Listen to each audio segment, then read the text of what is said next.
there's no need to fear. Underdog is here. Time again for the Underdog Show, starring that champion of champions, Underdog. Not a bird, not a plane, not even a frog. Just little old me, Underdog. There's MC and his buddy Julie, go gophers on the run. The stories of McBragg outrageous, no one could be more courageous. Underdog, Underdog, Underdog. Join the king in Bongo Congo, meet a cat with Savoir-Faire. Go watch the hunter chase the bocce shooters on the rocks, and then there's Underdog.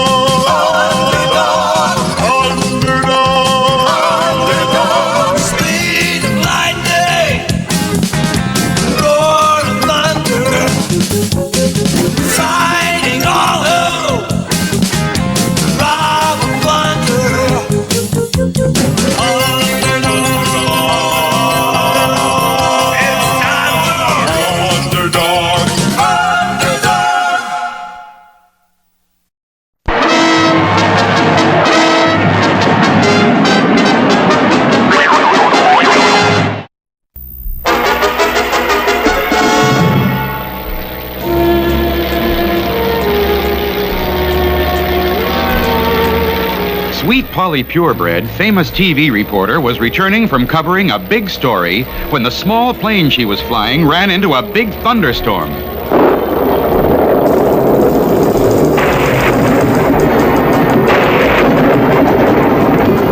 The little plane was buffeted about and finally went out of control and started spinning toward Earth. Sweet Polly, terrified, called for Underdog. Oh, where has my Underdog gone? Oh, where can he be? And far away in the great city, humble, lovable Shoeshine heard the faint cries for help. Excuse me, sir. If you don't mind, I'll shine your shoes another time. Hey! And quickly darting around the corner, Shoeshine stepped into a telephone booth and became Underdog. When Polly's in trouble, I am not slow. It's hip, hip, hip, and away I go.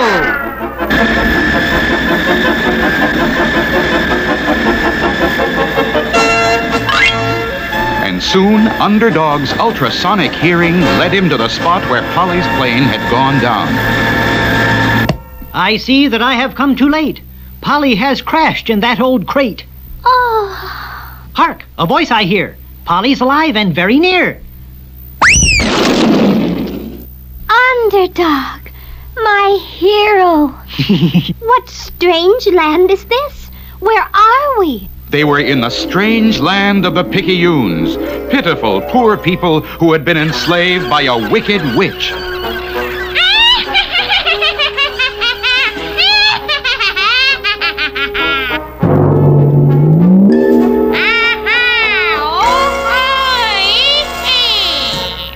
Magic mirror shaped like the moon. Who's got most power in Pickyoon? Until today, it was you, O wicked witch. But just a short time ago, there came to this land one who is more powerful than you. No! Who can it be? Show me, I command you. That silly-looking thing? That is one called Underdog. His strength and powers are unlimited. Nothing can harm him. Ah!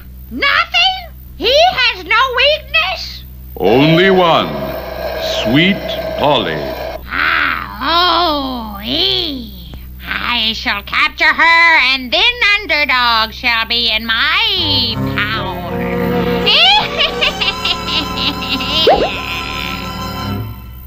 If you're ready, Sweet Polly, I think we should go. I don't like this place, I want you to know. Yes, of course. But before we go, I'd like to get some of those strange flowers in that field over there. Will you go and pick some for me? I'll be quite safe here under this friendly tree. But as soon as Underdog left, the tree turned out to be not quite so friendly.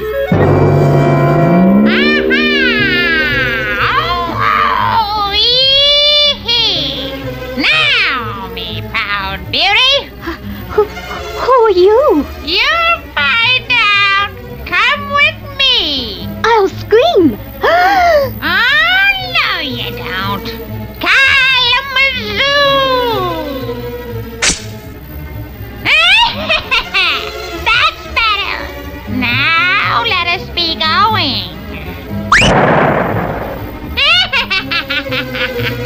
All right, Polly, I've got the flowers. Now we'd better... Polly? Polly, where are you? What had the witch done with sweet Polly? There's more trouble ahead in our next exciting episode.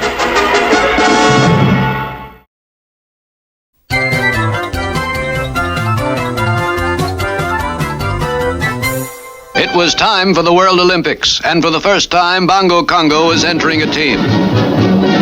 At the railroad station, King Leonardo with True Blue Odie Cologne was on hand to give the team a few well-chosen words of encouragement.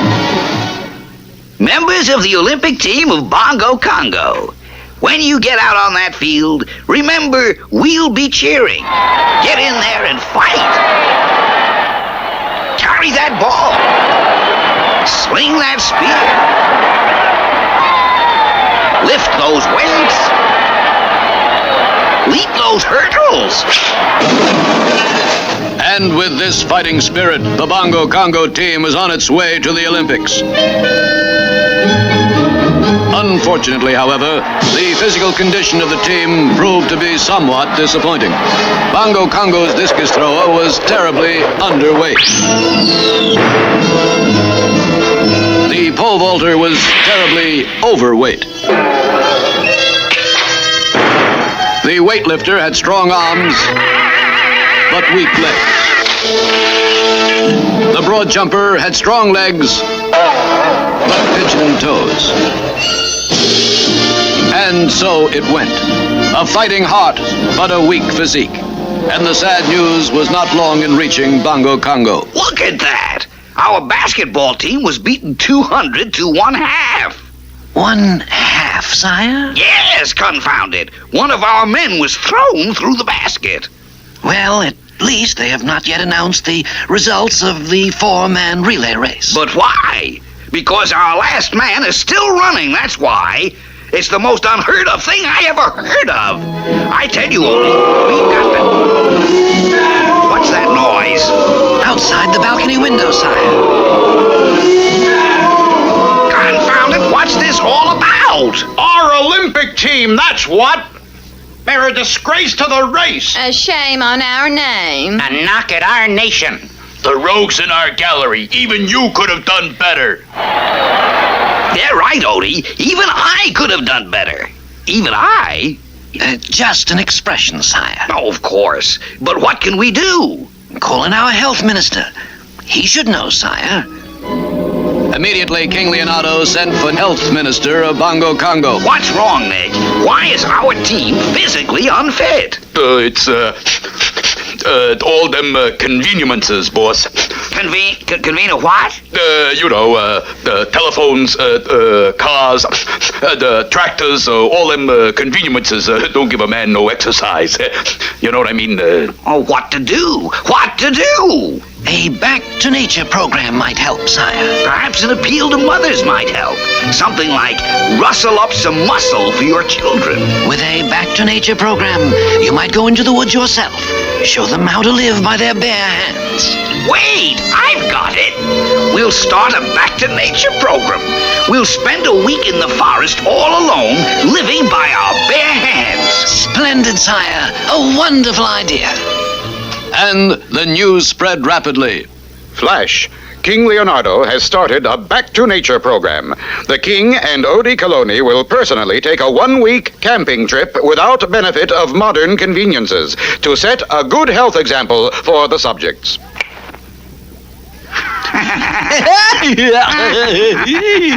So, it's back to nature, is it? Well, looks like we ought to help King, see? Yeah, Big. Like maybe we'll help get the king up a tree. We'll help him get lost forever. Yes, those two crafty criminals, Biggie Rat and Itchy Brother, plotting against King Leonardo. Will they succeed? We'll find out in our next exciting episode. My vine is your vine.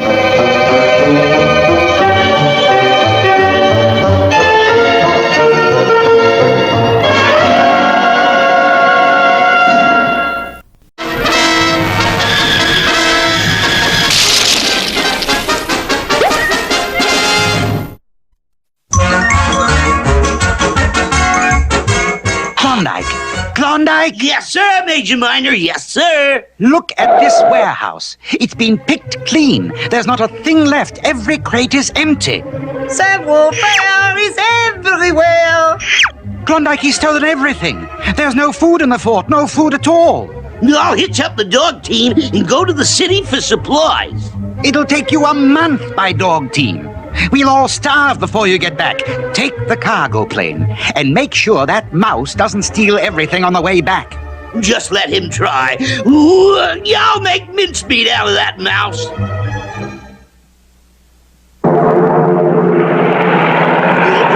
That Savoir-Faire will never get a chance at all this food. I'm way up here and he's way down there on that slow sled.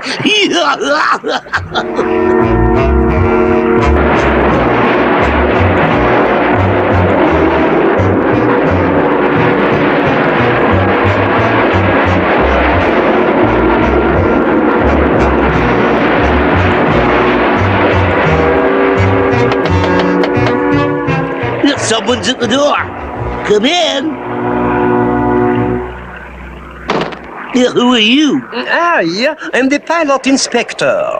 I've got to inspect all pilots to see if they're fit to fly, eh? Yes. Now, do you hear any strange noises? Well, there's a kind of a ringing in my ear. Oh, that's bad, yes. Now, see if you can walk a straight line. Walk along here. Turn, stop, walk backwards. Now, what's all this got to do with...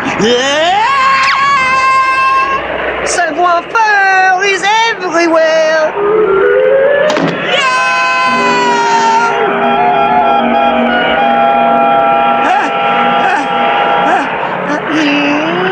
I'll make mincemeat out of that mouse.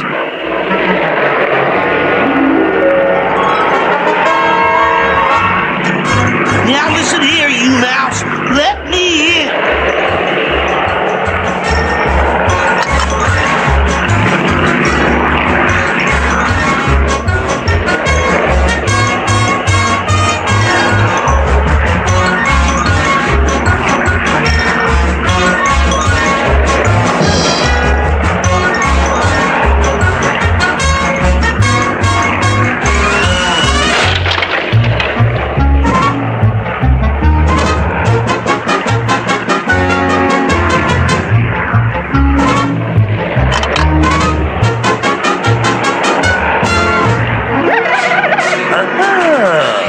At last, I've gotten rid of that cat.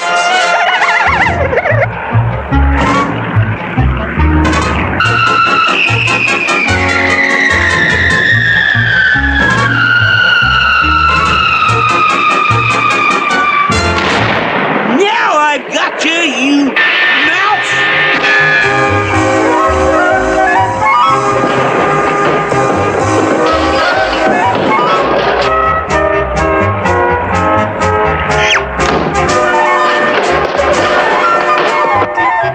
Food! Food! I'm gonna have some food! Food! Klondike is coming with the food. He should be here any minute.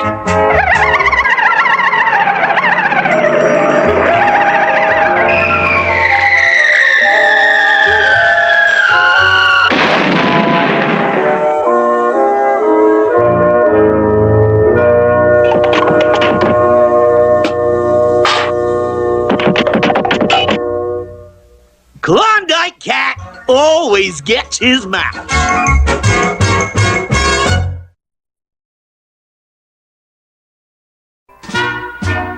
There, Dog City. The wildest, most ferocious town in the entire West. At least it was until I cleaned it up. You, Commander? I thought Wyatt Earp. Nonsense. Wyatt couldn't handle it, so he called upon me. When I arrived in Dodge City, lead was flying everywhere. The Dalton boys were holding up the bank. The James boys were shooting up the Cactus Cafeteria. And Billy the Kid was shooting anything that moved. I fired a shot over their heads to get their attention, don't you know? right, you blighters, clear out. I've come to clean up Dodge City. They all lined up in the street. 20 of the roughest, toughest guns in the West. And you had only 5 bullets? Good heavens, Commander, what did you do? My keen eyesight spotted a water tower at the end of the street. With deadly aim, I shot a large hole in it. The water gushed out and washed those desperados straight out of town. And that's how I cleaned up Dodge. Splashing, Commander. Quite.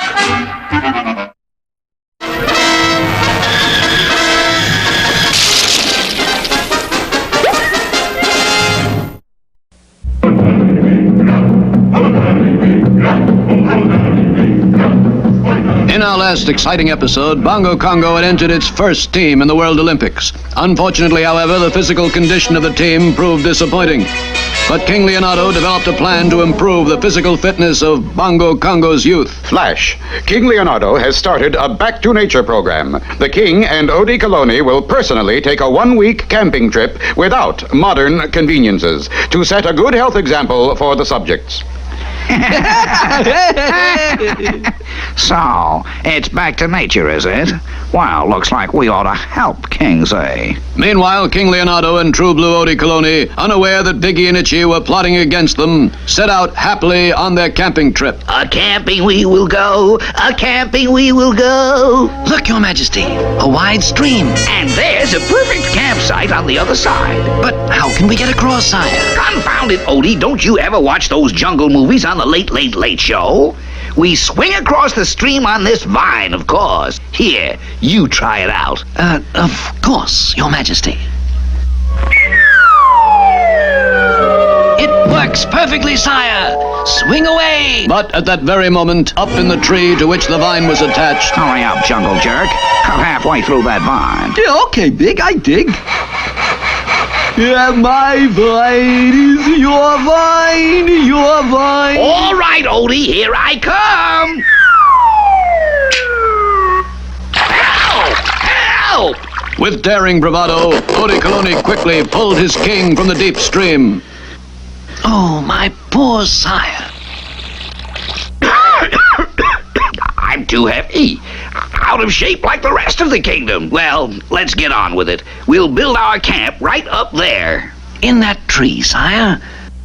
But I thought perhaps a simple lean-to on the ground would... Nonsense! Must be careful of the wild beasts of prey. A tree house is the only thing. You really should watch those jungle movies.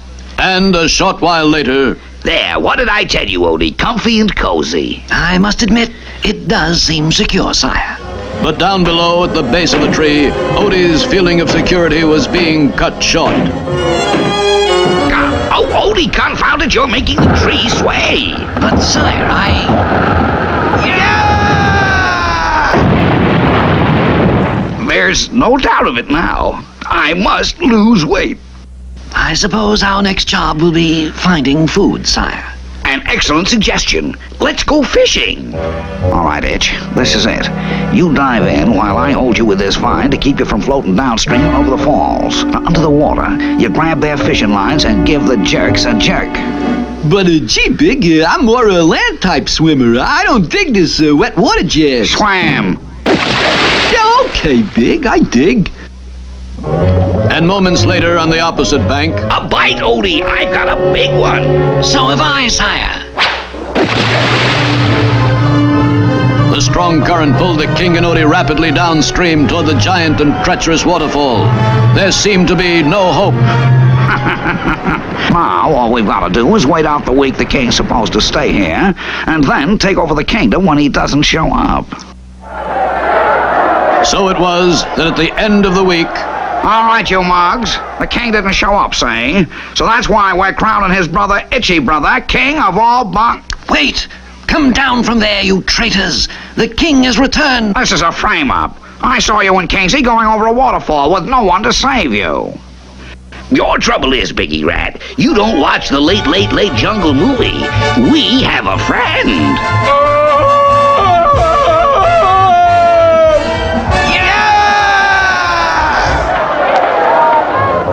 But what will Biggie and Itchy do to seek revenge? Don't miss the next exciting episode of The King and Odie.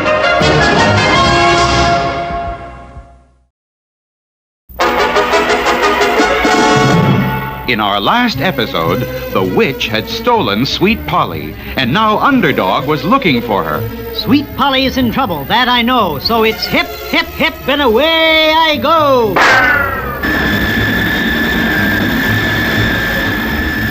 Meanwhile, the Wicked Witch had taken Sweet Polly to her castle high on a mountain.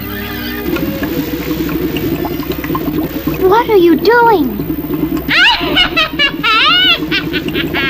I'm making you a little drink, my pretty. It will help you sleep. But I don't want to sleep. But I want you to. Drink this and you will sleep for 1,000 years unless some hero comes along and gives you a kiss or something like that. Drink!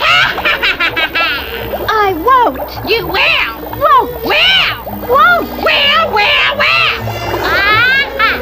Oh. Hee hee.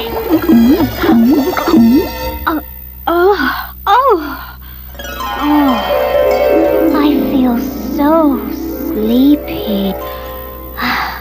Pleasant nightmares, my pretty. Now, when Underdog comes, we'll see how powerful he is. At that very moment, Underdog was questioning the poor enslaved people of Pickyoon.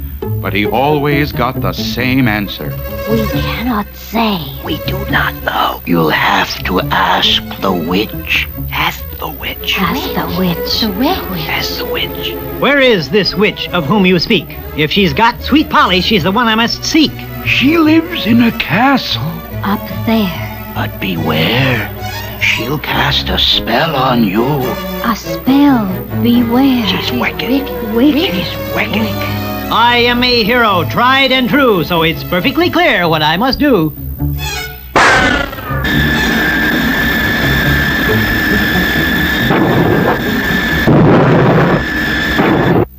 There's no need to fear. Underdog is here. I've been expecting you, Underdog. Where is Polly? Tell me quick, or I'll send you flying on your own broomstick. Nothing simpler. There she is. Asleep. I put her to sleep for 1,000 years. Only I know how to wake her up. Wake her this instant. Not so fast. Not so fast. You must do what I say. I give the orders here. Nay, nay, nay, never what you say. Then Sweet Polly will sleep for 1,000 years. Very well, for Polly's sake, I'll do what you ask to get her awake. That's better. First, I want to see if you really are powerful. I want you to go into the arena and fight my little pets. And so, a short time later, Underdog found himself in the arena, alone. Release my little darlings.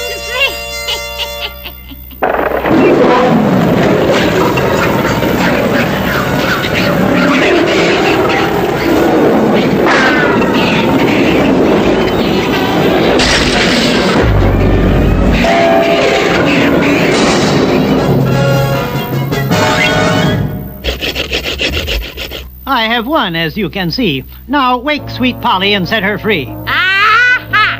Oh! Ee-hee! Not so fast! I have 3 tasks for you to perform. If you do them, then I will awake Sweet Polly.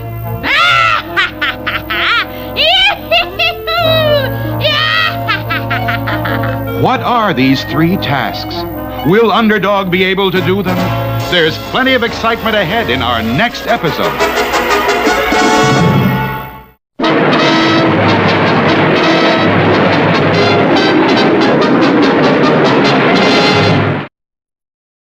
Oh,